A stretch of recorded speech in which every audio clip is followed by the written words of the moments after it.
На менің қолымда қара қоңыз баяғы Қарынбайдың ұрпағы екен деседі. Әлқисса бұл әңгіме Мұса пайғамбардан басталды дейді. Баяғыда Мұсаның қауымында бір Қарынбай деген біреу бар еді, Мұсаға келіп айтты дейді: "Ей Мұса, Құдайдың досы пайғамбарсың ғой, менің де ақыма дұға қыл, біз де бір өсіп өнейік" деп айтты дейді. Сол кезде Мұса айтты дейді: "Дұғам егер қабыл болса, екі түрлі адамға айналасың, бірақ оның да шарты бар." "Қандай?" "Біріншісі" деп айтты дейді, "бай боласың, мыңғырған мал бітеді, шіріген бай болып кетесің осы жерге атағың жайылып, бірақ мына кедей кепшікке Құдайдың жолында зекет бересің" деп айтты дейді.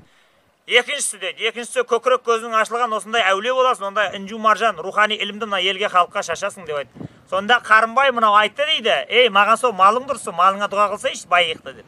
"Жарайды" деді дағы Мұса, содан дұға қылды, дұғасы қабыл болды, артынша бұл шіріген бай болды дейді. Бірақ енді жаңағыдай шық бермес шығай байдың нағыз өзіне айналды дейді. Жұмыртқадан жүн құрыққан, мынандай қарағаштан құмалақ сауған нағыз сараңның өзіне айналды дейді. Содан бір күні Мұса келеді да енді: "Ей Қарынбай, баяғы уәде қайда?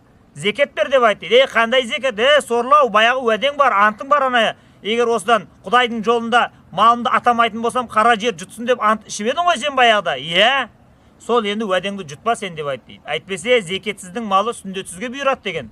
Сонда айтты: "Ей, басымды қатырма, бәрін өзімнің еңбегіммен байыдым, білесің ба, қыстың күні мен мұзды төсеніп жүріп, қарды жамылып жүріп, қасқырлардан күзетіп жүріп байығам, басымды қатырма.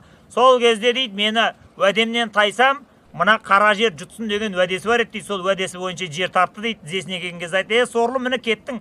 "Жоқ деп айтты дейді. "Мал бәрі өзімдікі, басымды қатырма." Сонда кіндікке дейін және тартты, көкірекке келді: "Сорлы, өлесің" дегенше он жоқ, "Мал өзімдікі, мал дей беріп еді, мәсаған" деді.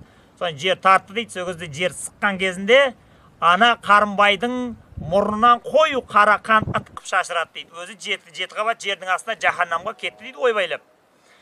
Содан енді құрыды, ана қан шашыраған жерден дейді мынандай қара қоңыз пайда болды дейді. Бұл бәле шықты дағы мынандай малдың тастаған жапасы бар ма, қиы бар ма, тезегі бар ма, соның бәрін домалатып кетті дейді. Қайда баратқанын өзі де білмейді. Бұл қара қоңыздар содан бастап сондай дүние қоңыз болған дейді. Боқтың бәрін домалатып, кейін қарны ашқанда жиым керек болады деп бір жерге апарып көмеді дейді. Бірақ оны өзі ұмытып қалады дейді. Әлі күнге дейін өзінің жиған сол боғы, тезегі, қиы өзіне бұйырмайды дейді.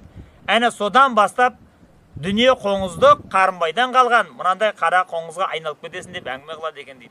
Енді қазір бұл қоңыздың жазығы жоқ, енді бұл бейшараның, енді бұл да бір жәнді Құдайды енді осында жаратқаннан кейін енді ырзық несібесін тауып жесін деп бұны енді жібереміз. Енді бұл ескілерден жеткен осындай әңгіме анығын Алла біледі, кейінгі ұрпақ әйтеуір бір есті әңгіме айтып қалдырмады деп бізге ренжімесін деп аз кем сөз шығарып отырған сол.